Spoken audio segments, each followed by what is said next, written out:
आदाब। 1947 में जब मुल्क आज़ाद हुआ तो जितने देसी रजवाड़े या राजा महाराजा थे उन सबकी स्टेट्स यूनियन ऑफ इंडिया में मर्ज हो गई, यानी जम हो गई। इस तरह से देखा जाए तो तमाम राजा महाराजा और रईस जो थे उस ज़माने के वो सब तकरीबन आम आदमी जैसे हो गए। यूपी के 3 राजा थे, राजा साहब समथर, राजा साहब ओयल और राजा साहब भदरी, जिन्होंने ये सोचा कि क्यों ना हम लोग अपनी एक ख़ास शिनाख्त को बरकरार रखें, एक स्पेशल आइडेंटिटी को। लिहाजा उन लोगों ने एक जहाज़, हवाई जहाज़ ख़रीद लिया। अब जहाज़ तो आ गया, लेकिन अब उसको उड़ाएगा कौन? जहाज़ को उड़ाने के लिए बुलाया गया कैप्टन पीपी टिक्कू साहब, जो उस ज़माने में महाराजा जयपुर का जो फ्लाइंग इंस्टीट्यूट या फ्लाइंग क्लब था जयपुर में, उसमें ट्रेनिंग ले रहे थे। टिक्कू साहब ने इस जहाज़ को तकरीबन 4-5 साल उन राजाओं के साथ उड़ाया। अब आप जानते हैं रईसों का दिल तो कुछ दिनों में उस खिलौने से भर गया और फिर वो जहाज़ लखनऊ के एरोड्रोम, उस ज़माने में एयरपोर्ट को एरोड्रोम कहते थे, वहाँ पर खड़ा हो गया।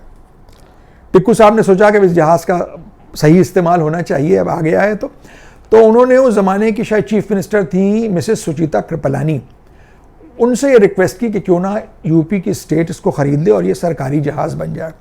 लिहाजा वो जहाज़ ख़रीद लिया गया यूपी गवर्नमेंट के ज़रिए। मिसेस सुचिता कृपलानी साहिबा के ज़िक्र के साथ ये ज़रूरी है कहना कि ये शरफ़ लखनऊ को हासिल है कि मिसेस कृपलानी हिंदुस्तान की सबसे पहली लेडी चीफ मिनिस्टर थी। और जब से सबसे पहले लोगों का जिक्र हो रहा है वो भी लेडीज़ में, महिलाओं में, तो ये जिक्र भी यहाँ पर ज़रूरी है कि पंडित जवाहरलाल नेहरू की बहन मिसेस विजयलक्ष्मी पंडित 1937 में दुनिया की सबसे पहली मिनिस्टर बनी थी, वो भी यूपी में, लखनऊ में, और उनका बंगला डाली बाग में हुआ करता था, जो अब डाली बाग कॉलोनी हो गई है। जिस तरह राजा महाराजाओं और रईसों का अपना एक मिजाज होता है, उनके पायलट कैप्टन टिक्कू साहब का भी अपना एक अनूठा मिजाज था, खालिस लखनवी। टिक्कू साहब की एक बड़ी मज़ेदार आदत ये थी कि वो कहीं भी सो सकते थे, और ये उनके ख़ास लोगों ने हमको बताया है कि वो जहाज़ चलाते में भी सो जाते थे, चाहे गवर्नर बैठे हों, चाहे चीफ मिनिस्टर बैठे हों, चाहे महाराजा बैठे हों। टिक्कू साहब टेक ऑफ के बाद फ़ौरन अपने को पायलट से कहते थे कि हम ज़रा सा नींद ले लें, जब लैंडिंग का टाइम आए तो हमको जगा देना। और ये मशहूर है कि टिक्कू साहब की लैंडिंग ऐसी स्मूथ होती थी कि लोग कहते थे कि अगर जाम हाथ में हो तो वो छलकेगा नहीं। कैप्टन टिक्कू साहब की फ़्लाइंग की एक और बात बहुत मशहूर थी जो अभी पुराने लोगों को याद होगी, वो ये कि जब वो वापस लौटते थे तो अपने घर के छत के ऊपर से रिवर बैंक कॉलोनी में वो एक सर्कल पूरा लेते थे और तमाम बच्चे अपनी अपनी छतों पर जमा हो जाते थे कि टिक्कू अंकल का प्लेन आ गया। उस ज़माने में जहाज़ बहुत तोड़ते नहीं थे, तो सबको मालूम होता था कि टिक्कू साहब का प्लेन है। और वो एक बात और भी करते थे जो उनके बेटे असीम टिक्कू ने हमको बताई है कि वो दोनों लेफ़्ट और राइट विंग को, जिसको टिप इन शायद कहते हैं एविएशन की ज़बान में, उसको ऊंचा नीचा करते थे, यानी बाय बाय की तरह से। और इसी के साथ ही उनकी जो वालिदा थी टिक्कू साहब की, वो अपना व्रत तोड़ती थी। उनका व्रत होता था जब तक उनका बेटा, क्योंकि बहुत ही प्रिमिटिव स्टाइल की फ़्लाइंग होती थी, जब तक वो फ्लाइट पर होते थे ना वो कुछ खाती थी ना कुछ पीती थी। कैप्टन टिक्कू साहब की प्रेजेंस ऑफ माइंड और उनकी बहादुरी का जो किस्सा है वो उनके जो फ्लाइंग लाइसेंस है उसमें दर्ज है। मेरे ख्याल से यूनिक फ्लाइंग लाइसेंस है जिसको लाइसेंस दिया जा रहा है, उसका कसीदा है, उसमें उसकी तारीफ़ की गई है। उसमें लिखा है कि किस तरह से आसाम के फ्लड्स में 1951 में शायद उन्होंने अपने छोटे से जहाज़ से 12 लोग जो सैलाब में फंसे हुए थे उनकी जान बचाई। हुआ कुछ यूँ था कि जब एक बार, क्योंकि उनके पास बहुत छोटा जहाज़ था, 2 से 3 लोग उसमें आ नहीं सकते थे, तो लिहाजा जब ये लेके आते थे उनको वापस, जब तक पानी बढ़ जाता था और लैंडिंग की स्पेस बहुत कम हो जाती थी। एक वक्त तो वो आया कि बिल्कुल टेक ऑफ करने के लिए बहुत इनको मुश्किल होता था, जगह ही नहीं थी कि जहाज़ को अपने दौड़ाएं। तो इन्होंने, आपको मालूम है क्या, इन्होंने उसकी तरकीब निकाली जिसको वाकई कहते हैं द ग्रेट इंडियन जुगाड़। इन्होंने गांव वालों से कहा कि हमारे इस प्लेन की दुम में एक रस्सी बांध देते हैं, उसको तुम ज़ोर से पकड़ो, और जब हम फुल थ्रॉटल दें, जब बिल्कुल जहाज़ रू से इंजन उसका हो जाए फुल थ्रॉटल में, तब इसको छोड़ना, तो उसको कम दौड़ने में भी उड़ने का मौका मिल जाता था जहाज़ को। इस तरह से इन्होंने 12 लोगों की वहाँ आसाम में जान बचाई थी। वहाँ के ट्राइबल्स ने इनको अपना एक ड्रेस भी दिया था जो बहुत दिन तक इनके ड्राइंग रूम में सजा रहा। टिक्कू साहब के बेटे असीम टिक्कू, जो लखनऊ मेडिकल कॉलेज में डेंटल फैकल्टी के डीन है, वो जहाज़ तो नहीं उड़ाते मगर बहुत अच्छी पतंग ज़रूर उड़ाते हैं। इससे पहले कि आपको एक बार फिर आशना कराएं लखनऊ की जो बावर्ची खाने की इस्तिलाहात हैं, यानी किचन वोकेबलरी और ज़बान के कुछ नमूनों से, आइए एक और जिक्र करते हैं जिस जिक्र के बगैर लखनऊ की रिवरमेंट कॉलोनी का जिक्र अधूरा रहेगा। वो जिक्र है मशहूर फ्रीडम फाइटर और सोशल वर्कर श्रीमती प्रमिला श्रीवास्तव जी का। श्रीमती प्रमिला श्रीवास्तव को यूँ तो बहुत से कारनामे हैं, लेकिन एक बात जो हमें बचपन की याद आती है वो ये कि उन्होंने हिंदुस्तान में सबसे पहले एक परंपरा की शुरुआत की थी। वो ये कि वो रक्षाबंधन के दिन जेल में जाके कैदियों को राखी बांधती थी। कैदी उनसे लिपट लिपट के रोते थे और वो कहती थी कि अगले साल या जब भी तुम छुट के आना तो हमको आके राखी बांधना, तुम ये ना समझना कि तुम्हारी बहन तुमसे दूर है, हम तुम्हारी बहन लखनऊ में मौजूद है। लखनऊ की किचन वोकेबुलरी को आप हजरात ने बहुत पसंद फरमाया है, आप सबका बहुत बहुत शुक्रिया।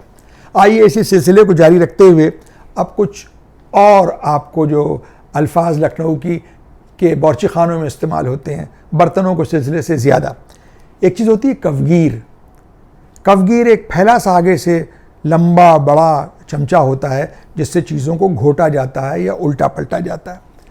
एक चीज़ और हुआ करती थी, अब भी होती होगी बावर्ची खानों में, वो गूदे कश, यानी जो कलम की हड्डी होती है उसमें जो गूदा होता है उसको निकालने के लिए, वो तांबे की हुआ करती थी। लगन तो आप जानते ही हैं, तांबे की लगनें होती हैं जिसमें सामान को रखा जाता है, आटे को गूंद के रखा जाता है। तसला भी होता है, तसला भी इसी तरह के कामों में आता है। इसके बाद एक चीज़ होती है खपचा या खुरचनी। आप कभी टुंडे की दुकान पे जाएं या इस तरह की जो माही तवे वाली जो दुकानें होती हैं उसमें आप देखिए जिससे वो कबाबों को उलटते पलटते हैं, उसको कहते हैं खपचा या खुरचनी।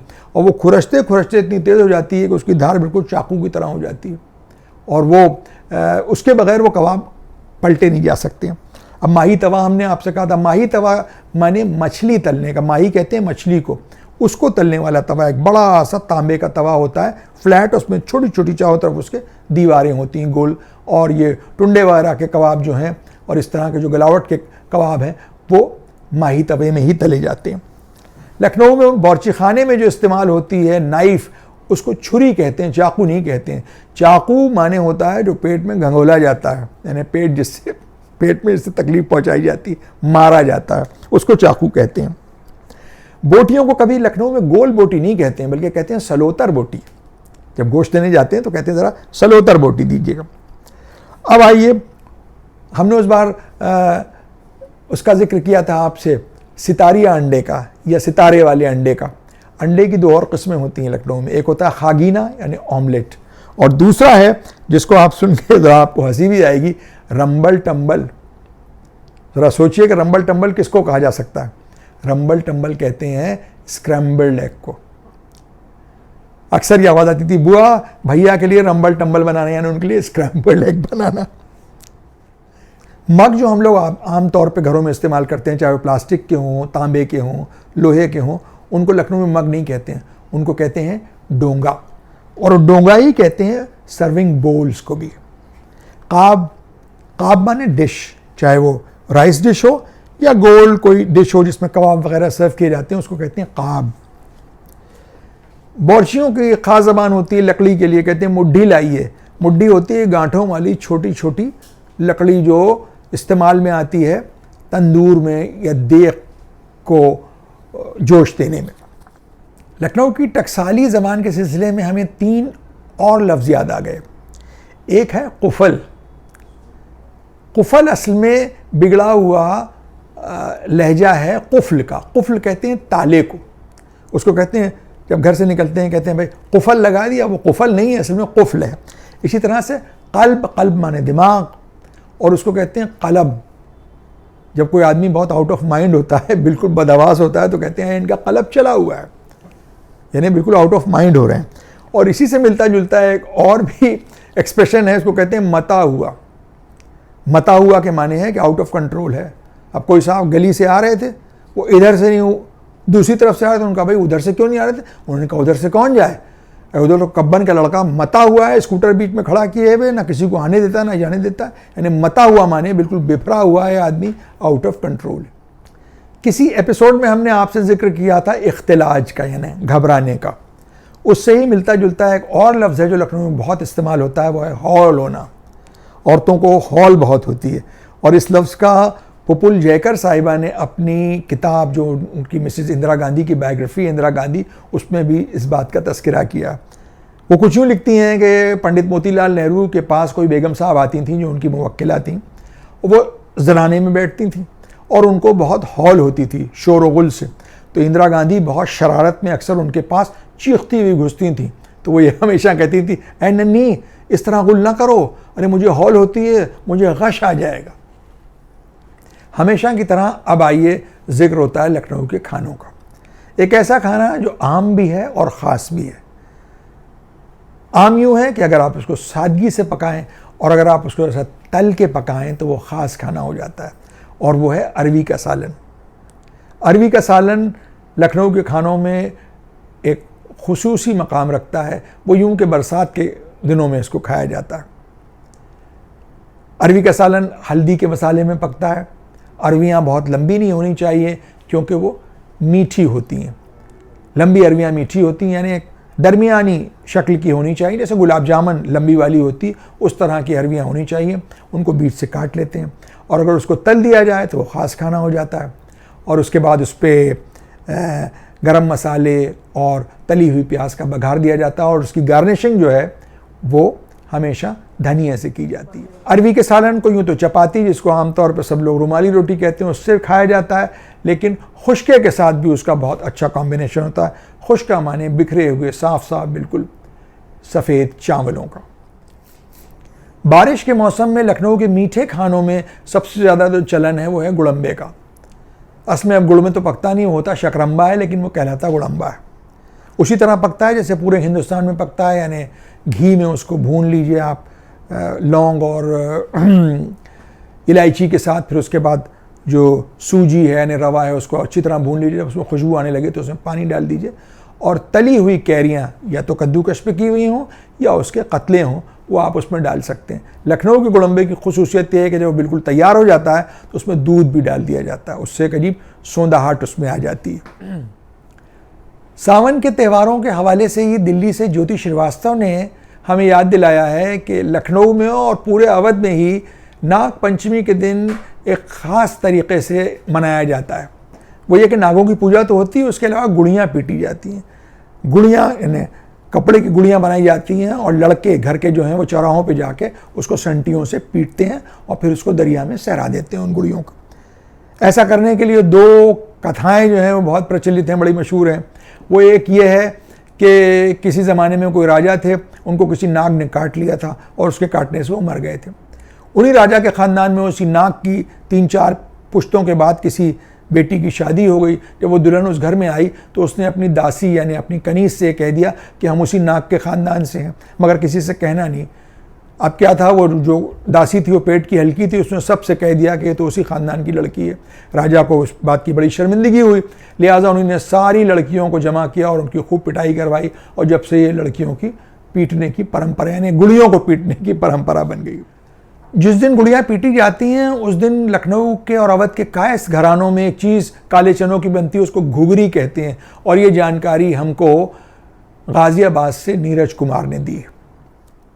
आज की मुलाकात बस यहीं तक। अगले एपिसोड में हम आपको बताएंगे अवध के शाही दस्तरखानों की कुछ कहानियाँ और जो अवध में जो एक्सपेरिमेंटल खाने की शुरुआत हुई है, खुसूसन नहारी, कुलचे और पूरी पराठे की कहानियाँ कि कैसे पराठे की शुरुआत हुई है। और इसके साथ साथ अगर वक्त हुआ तो हम आपको लखनऊ के बदमाशों के बारे में भी कुछ बताएंगे। भगवती चरण वर्मा साहब ने तो एक ही कहानी लिखी है, उसमें एक ही किस्म के लोगों को बताया। बाकी हम आपको बताएंगे लखनऊ के बदमाशों की 12 किस्मों के बारे में अगर वक्त हुआ तो। बस इसी गुजारिश के साथ कि आप अपने इस प्रोग्राम को देखते रहिए, अपने कमेंट्स भेजिए और इसको खूब शेयर कीजिए और सब्सक्राइब भी कीजिए। इसी के साथ इजाज़त दीजिए, फिर मुलाकात होगी। आदाब।